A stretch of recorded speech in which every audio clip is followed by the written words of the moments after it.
What's up? Everybody good? Anybody else? No Oh, flu, yes, no we did. flu, no flu, no flu. I'm saying, oh, you asked me that. All right, questions for Coach? So you said Sunday you saw something that you can probably correct with the team to help you with your turnover issues. Care to share? Without giving it to Cincinnati, you gotta do better. I mean, I really don't want to give our secrets up about whatever, but we're a young team.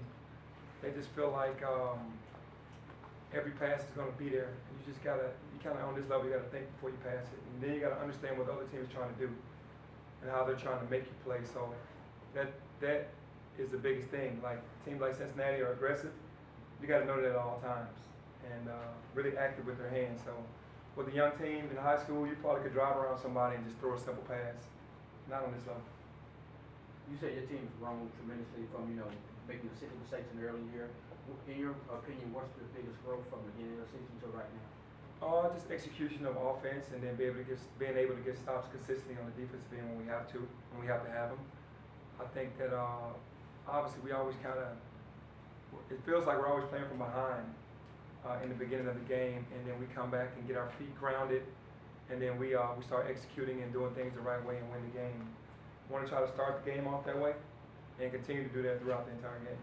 Coach, what's the change in the mood of the team been like? When y'all were winning, everybody was happy and high spirited, and then after the loss, when you saw pressures down a little bit. Mm-hmm. Now that you got this win on the road, has the mood kind of been back on the other Yeah, side? obviously, with a young team, a lot of these guys have won their entire careers and haven't lost a lot of games. And it was kind of a great run that we had, winning 10 games in a row. And then you lose one, especially what happened in the Georgia game. And then you go on the road to a very tough environment, to a nationally ranked team, top 25 team, and you don't play your best game and lose again, then you start to get questions. You start questioning yourself, questioning teammates, thinking that this is what it's going to be for the rest of the season. But that's just part of the ups and downs of college basketball. You're going to have some highs, you're going to have some lows, and you just got to find some balance in between there. But yeah, after the win at South Florida, you can just see a big exhale saying, okay, we're back on the winning track now. Is there anything that you or the staff do to prevent that doubt from creeping into their line? We're coaching very hard. We're giving them everything that they need to go out there. They just have to execute the game plan, and that should calm everything down. If you do what you're supposed to do defensively and then execute the offense, then we should be okay.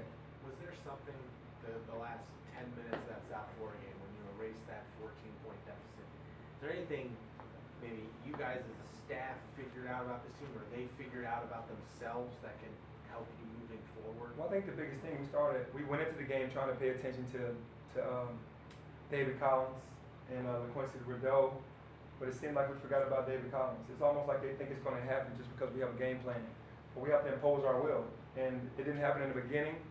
First half, he had a great first half. In the second half, we really started focusing in on him and trying to make someone else beat us, and that's what happened. We got some stops, and then we scored the basketball. How did Boogie take the lineup change? He's a competitive kid, he's won his whole life. How did he kind of take the lineup change on Sunday? Like you said, he's a competitor. Nobody wants to be taken out of the lineup or whatever. Then you got guys that want to start, the entire season. It's what you do while you're on the court. Starting really doesn't mean anything to me. Who finishes the game? When you're in there, maximize your minutes. I'm not really worried about one guy and how they feel about starting or not starting. I have to coach a team, and we have to win. There's some rumblings about the health of the team. Is Precious and Lester, what are their status? Precious had a couple of little bang-ups yesterday, but nothing major. And Lester is completely healthy. So you expect both? As of now, I expect both of them to be on the court tomorrow for sure. Hey, Penny, before the game on Sunday, your team seemed pre-game real loose and energetic. How has the psyche of this team been? It seems like really nothing brings them down, but they're really tight bond. So how is this team? Well, they go by how I react. If I'm down, they're going to be down. If I'm up, I'm going to be up. They're going to be up. So the day before in shoot-around, it was all energy, it was all laughter, it was all fun. It's part of college basketball. Mm-hmm. We are still the youngest team in college basketball. So I can't be going around moping like this wasn't going to happen. We know we're going to have highs, we're going to have lows. Mm-hmm. They didn't know that, but I knew that. So we just have to keep the upbeat atmosphere. You want everything to be happy and light, because the last thing you want a young team to do is to get tight and start feeling like every mistake counts and all that. No, you still have to play basketball. Just knowing that it's all part of the process, is that what keeps you from getting down about any one thing? Yeah, for sure, because you have a young team, and there's a lot for them to still learn. We went on a 10-game win streak, so we got a little spoiled. I knew and the coaches knew that there would be a point when conference hits that it was going to be really tough, and every game in our conference is going to be a tough game. How How different is Cincinnati now that it's John Brennan rather than Mick Cronin? Well, obviously, Coach Cronin set a standard that he built over the years. You know, this is Coach Brennan's first year, so he's trying to establish himself. So that's the difference. Coach Cronin didn't walk through the door being very successful. It took years, and he established something really good. A tough, hard-nosed, physical team that just grinds you out, wins on defense, and doesn't really worry about the offensive end.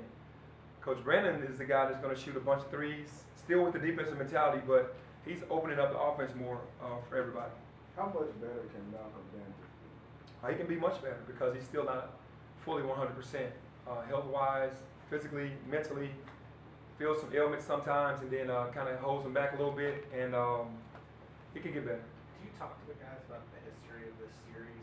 Especially, I mean, for you, this was a very big opponent back I mean, when I you think were the guys playing. should know. I Yeah. think they know. Yeah. I think the younger guys, if they don't, they will know. Hey Penny, this conference is very competitive. You know, they bought into your program. Have they bought into how competitive and how hard it is to win at home and on the road yet? Yes, I think they know now. I think everybody's saying the same thing. It's tough to win. And I keep saying it to these young guys. When you watch your team right now, especially offensive and defensively, how do you balance or decide what you're going to practice? I think the game dictates that, and film shows that what we're going to run and what we're not going to run. It's 80 degrees outside. Man, sorry, I got to take that off. A little hot.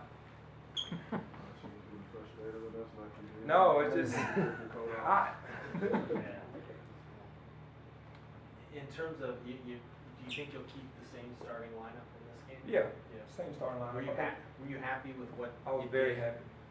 Obviously, they got to work in jail, but I like the size. I like how we can switch 1 through 5, even with Malcolm. I love it. Are you more confident this game? I guess each game your confidence grows that they'll stick with the game plan that you're given instead of returning from it at different points in the game. Yeah, and that's the most discouraging part as a coach. The team kind of starts the game off doing their own thing, even though we've gone over a game plan for 2 or 3 days. Like we'll be wanting to play the pick and roll a certain way, and then I'll ask one of the bigs, why did you do it differently? And they started explaining to me what they thought they should have done. And that's what starts and then with the guards, why didn't you trail it? Why didn't have a good angle? Well, we told you to trail, you have to trail. So it's a young team, they're trying to figure it out, and we're still in it together. It seemed like even in the South Florida game, DJ and Damian were still maybe coming back a little bit from Mhm. what they were doing. Have you seen since then? Do they feel all the way back I health-wise? think now they're all the way back. You can just see the pop in their step out there on the court in practice. Yeah, they're fully 100% now. In Wichita State game, no. How do you deal with the mental health of Boogie? You know, here's a guy who's been incredibly successful his whole career, Mhm. and now this. What can you do for All you can do is support. I mean, we haven't given up on anybody that came out of the lineup. We just have to continue. We have to win basketball games. And we got to put the best lineup out there to start the game because you got to get off to a good start. You want to get off to a good start. So with Boogie, we're going to watch film. You know, we're going to, if he has any questions, we're going to help him. We stay after practice and talk to him about things. So we're giving him all the support that he needs. Has his biggest issue just been shooting? His biggest issue is just being so tight. He doesn't need to be. We tell him to relax, but he's his own worst enemy because he wants to be he's a perfectionist and wants to do everything perfectly, and you can't. When you were a player, did you ever have a rough patch like that where you can kind of try and relate to him in that way? I can relate to it a little bit, but I try to do other things if I wasn't scoring. So that's what he has to do. He has to do other things, and to keep himself on the court. What scares you the most about this Cincinnati team? Their energy. They play tough, physical team. So we're a young team, and their physicality could bother us. Got When time for one Avon more? was in, he mentioned that he tells Boogie that just stick with it and you'll have 4 or 5 games where you'll get off. Is that kind of the same thing you tell him also? Yeah. This is a different level. You got to match the level physically and mentally. And other than that, man, you just got to keep plugging away. You can't give in. You can't live and die in every shot. If you miss, get back on defense and be ready to play. Is the mental part of the players like the hardest thing to manage? Right now, for sure, because they were all superstars on their own teams. So coming to this level, when you struggle a little bit, you start to second guess yourself. You don't need to second guess, you just need to figure it out. Keep watching film, keep seeing where you can kind of add your style into play, and then defensively just play your heart out. All right, thank you. Thanks, Coach. Thanks.